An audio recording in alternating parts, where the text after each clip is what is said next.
hear from him a long time ago. I'll pretend my dad doesn't exist and he can forget about me too. These were your father's belongings.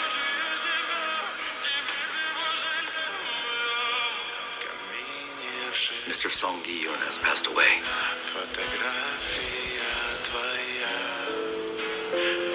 Before he died, he left these things for you, Kayong.